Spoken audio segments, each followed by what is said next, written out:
Compte rendu de la 53e réunion du Conseil de ministres. Vendredi 16 octobre 2020.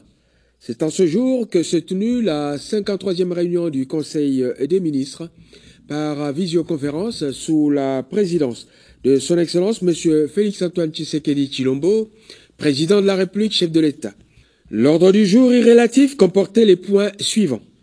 1. Communication de Son Excellence M. le Président de la République, chef de l'État. 2. Points d'information. 3. Approbation d'un relevé des décisions du Conseil des ministres. 4. Examen et adoption des dossiers. 5. Examen et adoption des textes. De la communication de Son Excellence Monsieur le Président de la République. 1. Prestation des serments de nouveaux juges de la Cour constitutionnelle. Le Président de la République a annoncé au Conseil des ministres que les nouveaux juges qui ont été récemment nommés à la Cour constitutionnelle prêteront dans les jours qui viennent leur serment conformément à l'article 10 de la loi numéro 13/026 du 15 octobre 2013 portant organisation et fonctionnement de la Cour constitutionnelle. À cet effet, le Conseil des ministres a chargé le Premier ministre de prendre, ainsi que le ministre en charge des relations avec le Parlement, toutes les dispositions pour que le protocole d'État organise correctement la cérémonie de cette prestation des serments qui doit intervenir dans les jours prochains. 2. Ratification de l'accord sur la ZLECAf.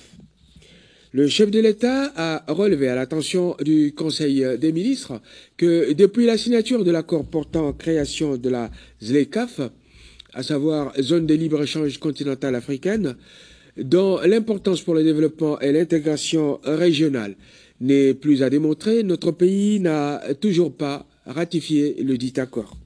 Ainsi, étant donné que le projet de loi de ratification a déjà été transmis au Parlement par le gouvernement, le ministre en charge des relations avec le Parlement a été responsabilisé pour le suivi de ce dossier afin qu'il soit examiné et adopté au cours de la présente session parlementaire. 3. Préparatifs de 9e Jeux de la francophonie attribués à la République démocratique du Congo.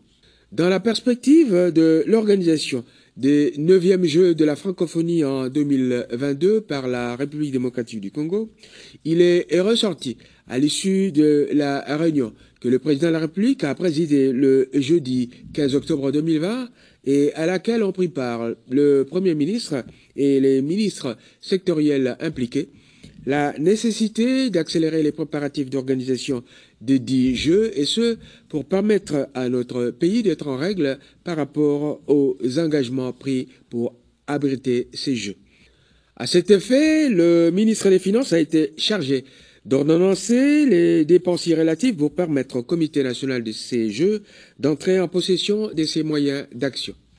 Enfin, pour permettre à l'ensemble du gouvernement et au président de la République de suivre l'évolution des préparatifs de ces Jeux, il a été décidé que le ministre d'État en charge de la coopération internationale et président du Comité national des Jeux présente à dater de ce jour, à titre d'information et à chaque réunion du Conseil des ministres, un rapport sur l'état d'avancement de ces préparatifs. 4. Construction du terminal frontalier à Goma dans le cadre du projet de facilitation du commerce dans les Grands Lacs. Lors de son récent séjour de travail à Goma, dans le Nord Kivu, le président de la République a enregistré de diverses couches de la population la demande insistante de moderniser les terminaux frontaliers douaniers à la petite barrière entre la République démocratique du Congo et la République du Rwanda. À cet effet, il a été noté que la Banque mondiale a déjà totalement financé la construction d'un tel terminal frontalier au titre du projet de facilitation du commerce dans les Grands Lacs qui a fait l'objet de l'accord conclu le 27 octobre 2015. L'objectif de ce projet est de faciliter le commerce frontalier en vue d'augmenter la capacité de commerce tout en diminuant les coûts rencontrés par les petits commerçants et les femmes à des endroits bien identifiés et partant arriver à la réduction de la pauvreté.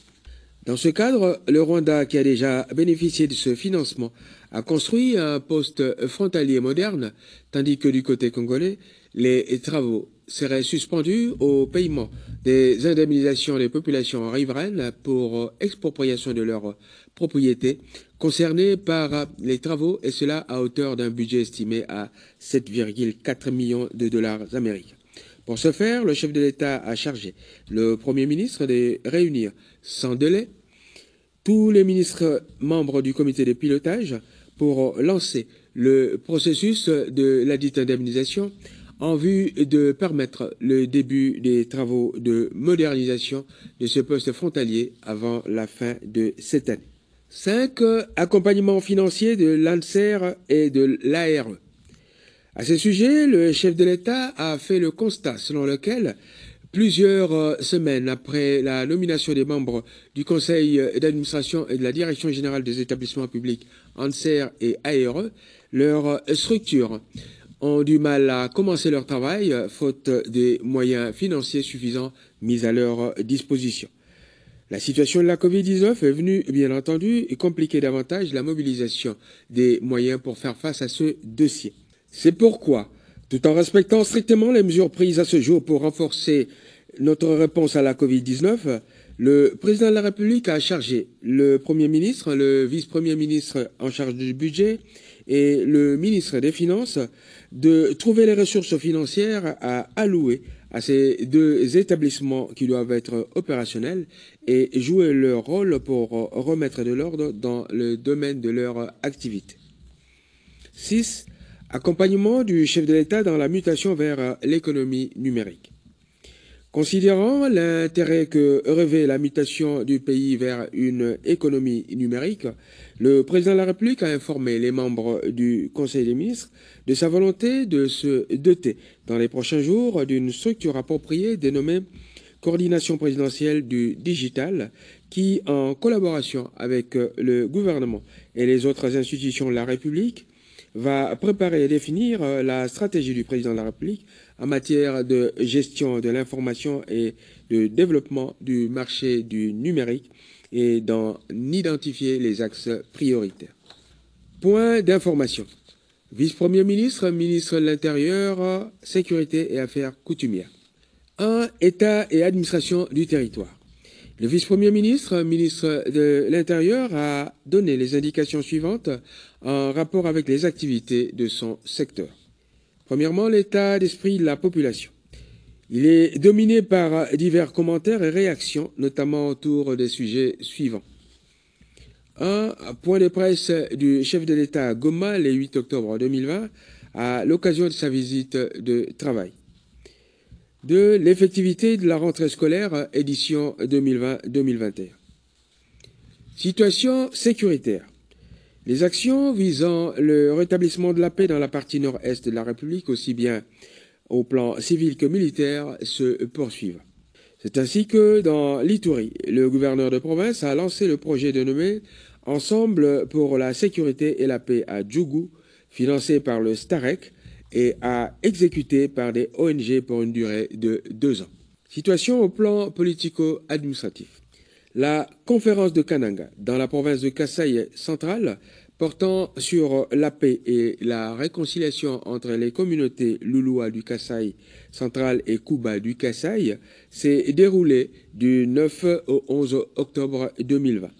Le principal enseignement à tirer est le fait que les experts géographes et autres topographes, commis pour départager les limites frontalières, notamment la localisation de la gare querellée de Bakwangkenge, ont conclu que celle-ci est située dans le territoire de Mweka. Un protocole d'accord a été signé par les parties au litige sous la garantie du pouvoir central, représenté par le vice-ministre à l'Intérieur. Criminalité et banditisme. Les opérations de patrouille mixte police-FARDC se poursuivent dans le pays, partout où les criminels agissent. C'est ainsi que des opérations coup de poing, à l'instar des bouclages de certaines artères, à certains moments de la journée ou de la nuit, sont menées. Une bande de criminels a du reste été récemment appréhendée à Kinshasa. Ces bandits ont été mis à la disposition de la justice. Situation aux frontières. Il a été observé l'expulsion du Burundi par le poste frontalier de Kavimvira en territoire d'Uvira dans le sud Kivu, des Congolais y déclarés en situation irrégulière. Parmi eux, on a noté 147 étudiants. La Direction générale des migrations a pris les dispositions habituelles d'accueil et entrepris les formalités d'identification des concernés. Situation au plan social. Cette situation est dominée par la rentrée scolaire 2020-2021 qui s'est effectuée le 12 octobre dernier. Il a été noté une certaine timidité due au boycott initié par certains enseignants de certaines écoles conventionnées pour cause d'impaiement de certains de leurs non payés et nouvelles unités et de la non-suppression des zones salariales. Il a été constaté la non-observance des gestes barrières contre la Covid-19 dans bon nombre d'établissements scolaires. Il est recommandé une intensification de la sensibilisation à la Covid-19 dans les milieux scolaires. Des graves accidents de train et de véhicules se sont produits dans le territoire de Nyunzu, dans le Tanganyika, et de Kabeyakamwanga, dans le Kasaï oriental, dû à l'incivilité des passagers et à une panne technique. Ministre de la Défense nationale et ancien combattant. Le ministre de la Défense nationale a fait observer que, globalement, la situation sécuritaire semble calme, à l'exception de quelques entités de la partie est du pays qui connaissent la résurgence de l'activisme de groupes armés et des forces négatives. À ce sujet, le ministre a fait observer, sans que cela ne relève du triomphalisme, qu'au total, 120 des 145 territoires de la République peuvent être considérés comme étant en paix. Il y a lieu de signaler que parmi les 25 autres territoires, aucun chef-lieu ne fait l'objet d'attaques particulières, les milices s'adonnant très souvent au pillage, attaques, embuscades et kidnapping dans les zones rurales ou sur des artères. Les traques menées régulièrement par la FRDC ont affaibli les milices, ce qui conduit à des redditions et au changement des stratégies de celles-ci qui commencent à mener des combats asymétriques. La caravane de paix, conduite par le ministre de la Défense, se poursuit. La réunion des responsables militaires de la CIRGL s'est tenue récemment. Il y a été notamment observé le dépôt de la candidature de la République démocratique du Congo à la présidence, devant succéder à la République du Congo, la mutualisation des moyens militaires et diplomatiques, etc., etc. Ministre d'État, ministre de la Coopération internationale et intégration régionale. État des lieux sur l'organisation des 9e Jeux de la francophonie de Kinshasa. Monsieur le ministre d'État a commenté à ce sujet la note technique des services de la primature irrélative, et ce, en sa qualité de président du comité de pilotage. Pour rappel, le 2 juillet 2019, il a été attribué à la République démocratique du Congo par l'OIF l'organisation des 9e Jeux de la francophonie à Kinshasa en 2022. À ce sujet, le ministre d'État a exposé le calendrier des tâches et missions à accomplir jusqu'à l'organisation des Jeux ainsi que des moyens à disponibiliser et des préalables à réaliser. Il en résulte le besoin de réalisation urgente de certaines infrastructures en vue de permettre l'opérationnalisation des structures appelées à soutenir le processus et à accueillir les délégations de l'OIF attendues dans les jours à venir. Après débat et délibération, le Conseil des ministres a confirmé la décision d'organiser les Jeux aux échéances prévues. Il a demandé au ministre des Finances de payer les DTOI relatifs en sa possession et d'envisager les mécanismes financiers permettant de faire avancer l'exécution de ce dossier jusqu'à sa parfaite réalisation. Gouverneur de la Banque centrale du Congo. Évolution de la situation récente sur les marchés d'échange ainsi que des biens et services. Invité par le Conseil des ministres à exposer sur ces sujets, le gouverneur de la Banque centrale du Congo a donné les indications suivantes. 1. Marché d'échange. En dépit de quelques signes de tension observés sur le marché parallèle, Le taux d'échange est demeuré globalement stable sur la période allant du 8 octobre 2020 au 15 octobre 2020. Quant au marché officiel, il a été constaté une très légère dépréciation du franc congolais, se situant à 1963,8 au 15 octobre contre CDF 1962,6 au 8 octobre 2020. Marché des biens et services. Entendez par là l'inflation. Sur la période considérée, soit du 8 octobre au 15 octobre, le taux d'inflation s'est établi à 0,14% contre 0,09% précédemment. Il y a lieu de souligner que le taux d'inflation annualisé a encore reculé à 18,37%. Approbation d'un relevé des décisions du Conseil des ministres. Le relevé des décisions de la 52e réunion du Conseil des ministres du vendredi 9 octobre 2020 a été approuvé. Examen et adoption des dossiers. Premier dossier, celui présenté par le ministre de la Santé. Il s'agit de l'évolution de la situation de la pandémie de Covid-19 et des autres épidémies en République démocratique du Congo. Abordant ce dossier, le vice-ministre de la Santé remplaçant le ministre de la Santé en mission a fait part au Conseil de ce qui suit. 1. Covid-19.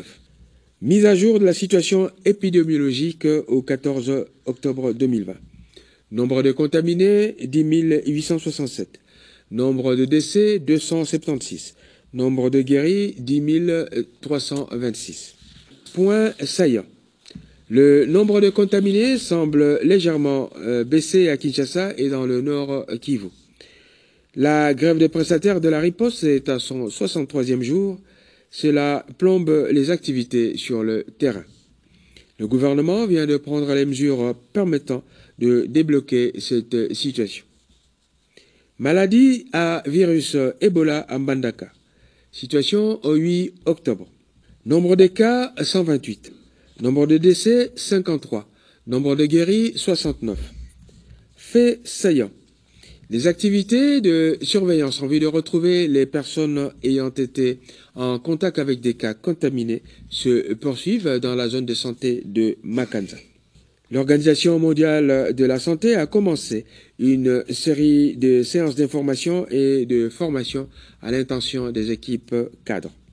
La surveillance des frontières entre la République démocratique du Congo et la République du Congo semble poser problème dans certaines zones. C'est ainsi que les habitants de la cité de Buburu et des villages environnants continuent d'effectuer des traversées clandestines entre les deux pays. Le vice-premier ministre, ministre de l'Intérieur, Sécurité et Affaires coutumières, a été instruit de trouver rapidement des solutions à ce problème. Réflexion sur un éventuel retour en force de la Covid-19. Au regard de la résurgence de la Covid-19 en Occident, le chef de l'État a chargé le Premier ministre de mener la réflexion quant à ce, à travers le comité multisectoriel de lutte contre la Covid-19 et de faire rapport des conclusions y relatives au Conseil des ministres. Ministre de l'économie. Risque d'augmentation des prix des produits pétroliers à la pompe dans la zone d'approvisionnement de l'Ouest. L'examen de ce dossier a été reporté en attendant l'appréciation des commissions gouvernementales ad hoc et les résultats des concertations entre le ministre d'État en charge des hydrocarbures, celui des Finances et celle de l'économie. Examen et adoption d'un texte. Vice-premier ministre, ministre du Budget. Il s'agit du projet de loi de finances de l'exercice 2021. Le vice-premier ministre, ministre du Budget, a proposé le projet de loi de finances contenant un budget présenté en équilibre, en recettes et en dépenses à hauteur de 14 247,5 milliards de francs congolais, soit près de 6,8 milliards de dollars américains. Ce budget, dont l'adoption est proposée, est dans la droite ligne de la préfiguration déjà adoptée par le Conseil des ministres. Le budget reflète les avis des membres du gouvernement sur les actions phares qu'ils entendent mener en 2021. Il est élaboré en phase avec le Fonds monétaire international avec lequel notre pays envisage la perspective d'un programme formel. Le vice-premier ministre, ministre du Budget, a sollicité du Conseil des ministres l'adoption de ce projet de loi des finances. Après débat et délibération, le projet de loi des finances 2021 a été adopté et le Premier ministre a été chargé de transmettre ce projet au Parlement. Ministre d'État, ministre des Ressources hydrauliques et électricité. Le ministre d'État a proposé au Conseil des ministres les différents projets de décret ci-après. 1. Projet de décret portant création, organisation et fonctionnement de l'Agence congolaise pour le développement des Grands Inga, en sigle ACDGI. 2. Projet de décret portant création, organisation et fonctionnement d'un établissement public dénommé Autorité de régulation du service public de l'eau, en sigle ARSPE. 3. Projet de décret portant organisation et fonctionnement d'un établissement public dénommé Office congolais des eaux, en sigle OCE. 4. Projet de décret fixant les modalités et d'application des régimes juridiques relatifs à l'exercice du service public de l'eau. S'agissant du premier projet de décret, après un long débat sur la régularité ou non d'un décret du Premier ministre pour modifier l'ordonnance du Président de la République créant l'Agence de développement du projet Grand Inga, ADPGI en sigle, objet du présent projet de décret, le Conseil des ministres a décidé que la décision relève de l'arbitrage du Président de la République à l'issue d'un examen minutieux de cette problématique par le Premier ministre et les juristes du gouvernement, ainsi que ceux de la présidence de la République autour du chef de l'État. Quant aux 3 autres projets de décret suivants, ils ont été adoptés par le Conseil des ministres. Ministre d'État, ministre du Genre, Famille et Enfants. Il s'agit du projet d'arrêté interministériel portant octroi de la prime permanente aux cadres et agents de l'Office national pour la promotion de la stabilité de la famille, en sigle ONAF. Après avoir exposé la nécessité des primes sollicitées, Madame le ministre d'État a sollicité l'adoption de ce projet d'arrêté. Le Conseil des ministres, après débat et délibération, a adopté ce projet. Ministre du portefeuille. Il s'agit du projet de convention de collaboration portant sur la mise en concession des infrastructures ferroviaires et de l'exploitation de l'activité ferroviaire en République démocratique du Congo. Le projet a été analysé par une commission technique placée sous la présidence du secrétaire exécutif du COPIREP et composé d'experts de la présidence de la République, du ministère de portefeuille, du Conseil supérieur du portefeuille et du COPIREP. La commission a préparé le projet de contrat à présenter en même temps que son rapport d'analyse du dit projet. Celui-ci a aussi fait l'objet d'un examen par les représentants des entreprises publiques ferroviaires concernées, à savoir la SCFUF-SA, la SCPT-SA, la SNCC-SA, ainsi qu'avec le représentant du partenaire CRD-AG. La présente convention de collaboration a pour objet de fixer le cadre général du projet et de définir les droits et obligations respectifs de l'autorité concédante et de la société concessionnaire, dont la mission sera d'assurer la conception, le financement, la modernisation, la construction, l'exploitation et la maintenance d'un réseau ferroviaire intégré de 10 000 km en République démocratique du Congo, ainsi que la réalisation des projets connexes. Après débat et délibération, ce projet de convention a été adopté sous réserve du respect par le concessionnaire des conditions suspensives contraignantes y introduites, notamment en termes de délai, et qui sont considérés comme prérequis avant l'entrée en vigueur de la dite convention. Ministre de la fonction publique. Il s'agit du projet d'ordonnance portant nomination des agents de carrière des services publics de l'État aux grades et fonctions de médecin général, médecin chef de clinique et médecin résident du ministère de la Santé. Ce projet d'ordonnance, qui est issu des concertations à travers une commission ad hoc composée des représentants du ministère de la fonction publique, de la santé et des syndicats des médecins, concerne la promotion de 1672 médecins, dont 597 médecins généraux, 231 médecins chefs de clinique et 844 médecins résidents. Les équivalences irrélatives dans la fonction publique sont les suivantes. Pour le médecin général, l'équivalent, c'est le secrétaire général. Pour le médecin chef de clinique, l'équivalent, c'est le directeur général. Le médecin résident, l'équivalent, c'est le directeur. Après débat et délibération, ce projet d'ordonnance a été adopté. Commencé à 14h25, la réunion du Conseil des ministres s'est terminée à 21h37. Je vous remercie.